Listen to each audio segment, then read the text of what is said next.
32 number, বাংলাদেশের মানুষের কাছে অনুরোধ, এবং পুলিশ, সেনাবাহিনী, পিডিআর, এখানে কেউ কোনো ধরনের বাধা দিতে যাবেন না। সবার কাছে অনুরোধ, 32 নম্বরের বাকি অংশ যেটুকু আছে ইট সহ খুলে নিয়ে যাবেন কালকে। একটা কিছু যেন অবশিষ্ট না থাকে। পুলিশ টুলিশ যে যেখানে ওইখানে গিয়ে এটা বাঁচাইতে চাবে, ওরা মনে করবেন ও আওয়ামী লীগের লোক, ওইটারে সহ ধরতে হবে।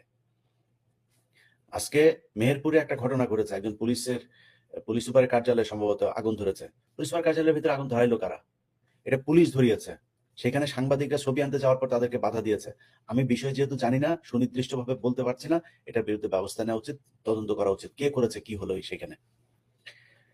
অতএব 32 নম্বরে ওরা কালকে আসবে বলছে না, কালকে নামবে বলছে না, 32 নম্বর বাকিটাই করে দিতে হবে। ওরা একটা ডাক দিলে যে কোনো কিছু ওরা কর্মসূচি দেবে, সেটাতে ওদের ড্যামেজ করতে হবে, কোনো না কোনো ড্যামেজ করতে হবে। ওরা জীবনে কোনোদিন সামনে এইভাবে রাস্তায় আসেও নাই, কালকেও আসবে না, আপনাদেরকে গ্যারান্টি দিলাম আমি। কিন্তু প্রশ্ন হয়েছে যে আমাদের যে প্রশাসন, তাদের প্রস্তুতি কতটুকু।